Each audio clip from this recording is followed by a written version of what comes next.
Nas matas virgens de Santa Alta, que se espalham pelo Morro do Chicuta, bem no interior de Camaquã, existe um lugar conhecido como Água Grande.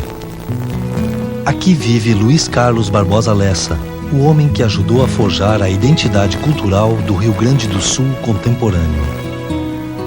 Escritor, compositor e folclorista, entre tantas outras atividades, Barbosa Lessa escreveu mais de 50 livros, uma infinidade de artigos e ensaios e compôs pelo menos uma centena de canções.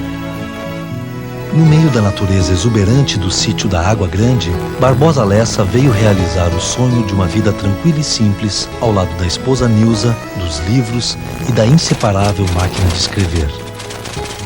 Estava prevista a minha aposentadoria em 87. Então, em 85, 2 anos antes, eu comecei a procurar no Rio Grande do Sul um lugar que compensasse a minha correria, principalmente de 20 anos em São Paulo, me dando tranquilidade, onde eu pudesse estar bem com os meus livros, com a minha mulher, com a visita dos filhos, com a visita dos amigos e principalmente um lugar onde eu pudesse me suportar sem atritos, porque o lugar onde a gente está é muito importante para que a gente se sinta mais feliz ou menos feliz. O sítio dos Lessa está sempre de porteiras abertas para receber os visitantes, sejam os guaranis recém-chegados, os velhos amigos ou o pessoal da cidade que vem em busca de contato com a natureza. Sou uma pessoa feliz em todos os lugares, naquele lufa-lufa paulistano ou aqui nessa tranquilidade com meus bugios, com meus tucanos, as cobras e lagartos. Cobra tem pouca. Desse lugar encantado, ele sai de vez em quando para lançar mais um livro ou para receber homenagens. Em Camaquã também encontrei uma gente muito boa. Foi um município que eu tive que fazer os primeiros amigos e alguns até foram acima do previsto, como a Casa do Poeta Camaquense, que me prestigiou muito, ainda hoje me prestigia. Foi um dos responsáveis, a Casa do Poeta, da minha escolha inesperada dos 20 gaúchos. Imagina eu aqui no meio do mato, com os meus tucanos, com meus bugios, com um que outro do tal, sem eleitorado nenhum, porque por enquanto bugio não vota. Luiz Carlos Barbosa Lessa nasceu em dezembro de 1929 na chácara da Boa Esperança, em Piratini. Era o segundo filho do médico Luiz Lessa e de Dona Alda Barbosa Lessa. Ao recordar a minha infância, o que é muito marcante é que eu tinha um pai e tinha uma mãe admiráveis. Meu pai foi o primeiro médico formado naquela zona, no sul, Piratini, Machado. A família do meu pai era pequenos fazendeiros. Já a minha mãe, vamos dizer, pequeníssimos burgueses, mas muito interessados por aspectos culturais. Ela se formou não numa atividade profissional marcante, mas aprendendo a pintar, aprendendo a música, tocava muito bem piano e violino. As lembranças dos tempos de guri na pacata e heróica Piratini permanecem vivas na memória de Barbosa Lessa. O mais marcante da nossa infância daquela época é que era uma comunidade à qual a gente pertencia. Nós não pertencíamos a uma família, pertencíamos a uma comunidade, antes de mais nada, na qual se incluía a família. Tudo muito bem entrosado, tudo com um equilíbrio que hoje eu acho fantástico, milagroso. Como se dava bem, como se respeitava aquela comunidade. Não havia hierarquia social. Ninguém era melhor do que ninguém. Por importante que fosse a sua participação na sociedade, sua formação intelectual, ninguém era melhor que ninguém. A figura mais importante da comunidade, mais respeitada, era o padre Reinaldo. Pobre, que era uma barbaridade. Tinha uma batina, não era o fato de ele estar bem aprecatado, é que ele seria admirado. Apesar da sua pobreza visual, inclusive, era uma pessoa muito querida. Depois da chácara, a família do Dr. Lessa veio morar nesta casa, na rua 20 de setembro, na praça central de Piratini. Em frente, a prefeitura e o obelisco aos heróis Farroupilhas. Ao lado, a igreja do padre Reinaldo. No ano de 1935, tinha 5 anos, durante o centenário da Revolução Farroupilha, se ergueu na pracinha principal da cidade um obelisco com uma efígie em bronze do rosto do Bento Gonçalves. O Bento Gonçalves era nosso companheiro de brincadeira. Vamos ver quem é que toca no queixo do Bento Gonçalves. Então, todo mundo procurava pular, mas quem conseguia tocar no queixo era o vencedor da turma. Um cenário muito interessante, muito evocativo do passado, prédios que a gente respeitava, valorizava, embora velhos, como o Sobradão, que havia sido o Ministério da Guerra, hoje o Museu Farroupilha do Estado, ou o prédio que havia sido a sede do Palácio da República de 35. Então, o que mais me marca da minha infância em Piratini é esse sentido de unidade de todo aquele grupo que lá morava. E a gurizada no meio fazendo as suas boas farras.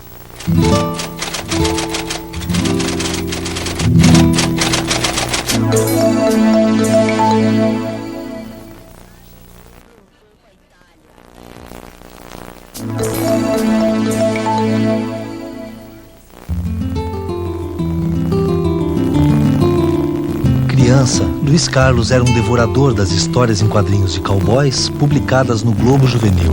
Gostava de ler e escrever e já havia aprendido datilografia. Em Piratini só tinha 2 pessoas entre aspas, que sabiam datilografia. Era o seu Acriso Gomes, o secretário da prefeitura, e eu, com 10 anos de idade, já tocava uma máquina de datilografia que era uma beleza. Aos 10 anos, escreveu seu primeiro livro, com o sugestivo título de Um Assassinato no Texas. Influenciado pelo Globo Juvenil, eu escrevi meu primeiro livrinho, pequenininho, datilografei, e não tinha xerox para ter um outro exemplar, então ficou um exemplar único. Mostrei ao meu irmão, quando ele voltou das férias do Gonzaga, ele disse: está muito bem escrito, Chizinho, vai em frente. Tom Derby, proveniente de Austin, chegou à cidadezinha de Keller e logo torceu as rédeas do seu cavalo na direção do Joy Saloon. Era um jovem de 20 e poucos anos, rosto moreno, bem aparado bigode. Um ano depois, já em Pelotas, estudando no ginásio Gonzaga, Luiz Carlos passou a frequentar as matinês de domingo do Cine Avenida. O domínio ainda era de filmes de faroeste, assim, o Palão, o Cassidy, e nós íamos assistir a gurizada e também comia pipoca, uma carrinha de pipoca que tinha do Aniceto. Ainda hoje eu gosto de pipoca. O resultado foi um segundo livro, As Aventuras do Morcego, agora com belas ilustrações feitas pelo primo Mário Matos. Mostrei para o meu irmão quando ele veio nas férias, ele estava em Porto Alegre já. Ele disse: está muito bem, mas por que tu não escreve sobre as coisas da nossa terra? Por que tu está lá no Texas, em Austin, não sei o quê? Escreve coisas assim. Eu perguntei: mas pode?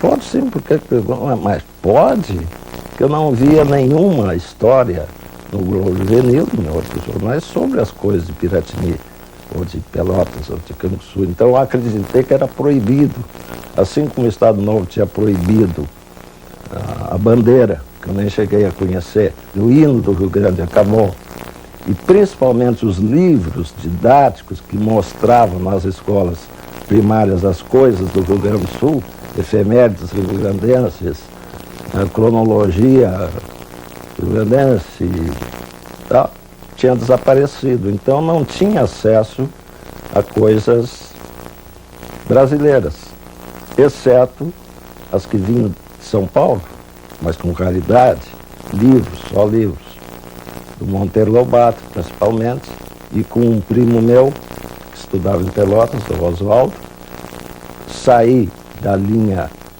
do Oeste, Faroeste, escrevi Contos Piratinenses. Foi a minha enveredada pelas coisas da tradição, e gostei. Pouco tempo depois, fundou o jornalzinho O Gonzaguiano, no qual atuava como escritor, editor e corretor de anúncios. Em Pelotas, o dinheiro era muito curto. Ou eu ia ao cinema e não comia pipoca, ou comia pipoca e não sobrava mais nada.